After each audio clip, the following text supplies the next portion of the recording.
On Tuesday night's episode of Emmerdale, Cain Dingle survived something that should have felt like a victory. His aggressive prostate cancer surgery was a success. The doctors did their job. The danger was removed. But as the episode unfolded, it became painfully clear that for Cain Dingle, the real nightmare was only just beginning.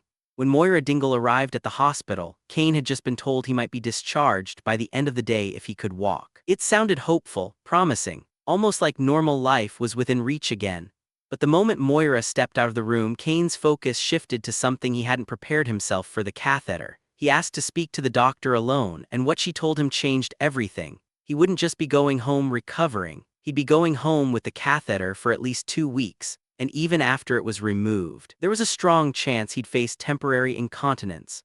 For a man like Cain, private, proud, fiercely independent, this wasn't a small detail. This was humiliation. This was vulnerability he couldn't hide. And suddenly the idea of leaving the hospital didn't feel like freedom anymore. It felt like exposure. When Miligan came to visit, trying to lift his spirits, Cain didn't want comfort. He didn't want sympathy. He didn't want witnesses. He snapped, telling Caleb to leave, and then came the line that stunned viewers. Cain admitted he wished he'd never had the operation, that he would rather have taken his chances with the cancer than go home like this. It wasn't about pain. It wasn't about fear. It was about pride, about not wanting people to see him reduced to something he didn't recognize. Later, when Moira returned to take him home, the doctor came in to assess whether Cain could stand. He tried, and failed. The pain shot through him, but the frustration hit harder.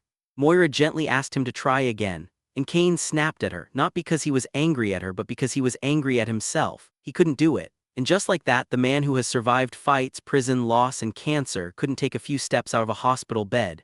He had to stay another night. But that moment wasn't just physical weakness. It symbolized something much deeper. Cain isn't struggling to walk. He's struggling to accept what this recovery looks like. He's struggling to face a version of himself that feels exposed, dependent, and fragile.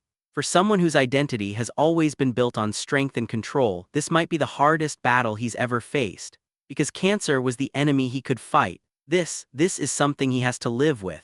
And now the question isn't whether Cain will recover physically. It's whether he can ever walk back into the village without feeling like everyone can see what he's trying so desperately to hide.